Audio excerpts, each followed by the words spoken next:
Welcome to the channel, everybody. Today we're diving deep into the unknown, man. We're talking about aliens, UFOs, the whole shebang. We're going to explore the top 10 alien encounters that'll make you question everything you thought you knew. I'm talking about the stories that keep you up at night, the ones that make you wonder if we're really alone in this vast universe. These are the encounters that have baffled scientists, spooked governments, and left witnesses forever changed. Buckle up, folks, because we're about to go on a wild ride. We're talking close encounters, abductions, government cover-ups, the whole 9 yards. You're not going to want to miss this. We got to start with the OG, the granddaddy of them all, Roswell. 1947, New Mexico. A rancher finds strange debris scattered across his field. It's like nothing anyone's ever seen before. Metallic, lightweight, with weird symbols on it. The military swoops in, throws a tarp over everything, and tells everyone it's just a weather balloon. A weather balloon? Come on, man! People weren't buying it then, and they're not buying it now. The Roswell incident became a symbol of government secrecy, fueling conspiracy theories about what really crashed in the desert that day. Some say it was a Soviet spy craft. Others claim it was a top-secret experimental aircraft, but many believe it was something far more extraordinary, an alien spacecraft. Witnesses described seeing strange beings, not human, with big heads and large eyes. The government denies it all, of course, but the stories persist. What really happened at Roswell? We may never know for sure, but the mystery continues to fascinate and intrigue us. It's like, why all the secrecy? What are they hiding? This wasn't just some isolated incident either. People claim to have recovered pieces of the wreckage, strange materials that seem to defy the laws of physics. Were these fragments from another world? It's enough to make you wonder, man. Roswell ignited a firestorm of speculation about extraterrestrial life and government cover-ups. And it continues to be one of the most debated UFO cases in history. Fast forward to 1997, Phoenix, Arizona. Thousands of people, regular folks just going about their night, see something incredible in the sky. A massive V-shaped object with light stretching for miles. This wasn't some blurry, grainy footage. This thing was huge, and it was right there over the city. Witnesses described it as being the size of several football fields, moving silently across the sky. Some lights appeared to break off from the main object, darting around in ways that defied our understanding of physics. It was like something out of a science fiction movie, except it was real, and it was happening right before their eyes. The Phoenix Lights case is unique because of the sheer number of witnesses. We're not talking about a few isolated individuals. We're talking thousands of people from all walks of life, all claiming to have seen the same thing. Even the governor of Arizona at the time, Fife Symington, admitted to seeing the lights, calling it otherworldly. Of course, there were explanations offered, flares, weather balloons, even experimental aircraft, but none of them quite fit the bill. The size, the shape, the movements of the lights, it just didn't add up. What really happened that night in Phoenix? Was it a mass hallucination? A top-secret military exercise? Or was it something truly extraterrestrial? Now let's hop across the pond to good old England, 1980. We're talking about Rendlesham Forest, right near 2 freaking Royal Air Force bases. Talk about a bad place to park your UFO. Military personnel, trained observers, start seeing strange lights in the forest. They go to investigate, thinking it might be a downed aircraft. But what they encounter is like nothing they've ever seen before. They describe a metallic triangular-shaped craft, emitting pulsating lights. Some even claim to see strange symbols or hieroglyphics on its side. Think about that. Trained military personnel, witnessing something so bizarre, so far outside their experience, that they're willing to go on record and describe it in detail. These aren't some wide-eyed civilians. These are dudes who are trained to identify aircraft, and they're saying this thing is like nothing they've ever seen before. The story gets even weirder. One of the airmen, Deputy Commander Holt, claimed to have touched the craft, that it felt warm to the touch. He even made an audio recording of the events, which has been analysed and debated ever since. People have tried to debunk it, of course, but the recordings, along with the multiple eyewitness accounts, paint a compelling picture. The Rendlesham Forest incident is often called Britain's Roswell because of the alleged government cover-up that followed. Documents related to the case were supposedly classified, witnesses were told to keep quiet, and official explanations were vague and contradictory. What were they hiding?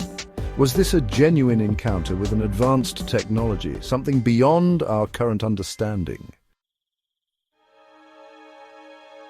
Hold on tight, because we're about to get into alien abduction territory. We're talking about Betty and Barney Hill, a couple driving through New Hampshire in 1961. It was a seemingly normal night until they saw a strange light in the sky.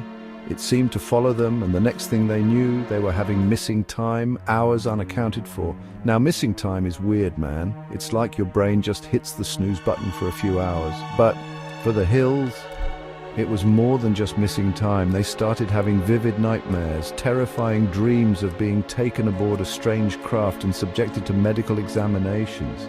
Imagine waking up from a dream like that. The fear, the confusion, the feeling that something is deeply wrong. Under hypnosis, they recounted their experience in detail. They described being taken aboard a disc-shaped craft by beings with large heads and slanted eyes. They talked about medical procedures, strange examinations, and even communication with the beings through telepathy. Their story, one of the first widely publicized alien abduction cases, sent shockwaves through society. It challenged everything we thought we knew about our place in the universe. Were the Hills delusional? Were they seeking attention? Or had they stumbled upon something truly terrifying, a phenomenon that hinted at the possibility of alien beings with a keen interest in humanity? Now, let's talk about Travis Walton, a logger working in Arizona in 1975. Picture this, you're out in the woods with your buddies and suddenly this blinding light appears. That's what happened to Travis and his crew. They saw a strange glowing object hovering above the trees. Curiosity got the better of them and they went to investigate. Travis got too close. Witnesses say he was hit by a beam of light and thrown back several feet. The other guys freaked out. They thought he was dead, so they took off running. Can you imagine seeing your friend zapped by a UFO and then hauling ass out of there? Who could blame them? 5 days later, Travis reappears, dazed, confused, with a wild story to tell. He claimed to have been taken aboard the craft, subjected to terrifying medical experiments. He described the beings as small and hairless, with large eyes and grey skin. Sounds like your typical alien encounter, right? But here's the thing, Travis passed a polygraph test. He stuck to his story, even under intense scrutiny. His case became one of the most well-documented and debated alien abduction stories of all time. It even inspired the movie Fire in the Sky, which, let me tell you, is a trip and a half. The details of his abduction, the descriptions of the beings, the medical procedures, it's all there. Let's rewind the clock back to 1942, the height of World War II. Tensions are high, everyone's on edge. Then boom! It's February 24th, and people in Los Angeles start seeing something strange in the sky, a large unidentified object illuminated by searchlights. Panic sets in. Was it an enemy attack? Were the Japanese bombing the West Coast? The military jumps into action, scrambling fighter planes, setting up anti-aircraft guns. For hours, they fire over 1,400 rounds of ammunition into the night sky, aiming at this mysterious object. The whole city is on edge, listening to the roar of gunfire, watching the searchlights dance across the clouds. But here's the thing, they never officially identified the target. No enemy planes were shot down, no bombs were dropped. Was it a case of mistaken identity, a false alarm fueled by wartime paranoia, or was there something else up there, something that couldn't be explained? The official explanation was that it was a weather balloon, but many people weren't convinced. The sheer scale of the military response, the number of eyewitnesses who described seeing a large structured object, it just didn't add up. Chapter 7. Kelly, Hopkinsville, Little Green Men. Seriously get ready for this one, folks, because it's a doozy. 1955, Kelly, Kentucky. A family claims they were terrorized by, wait for it, little green men. I know what you're thinking.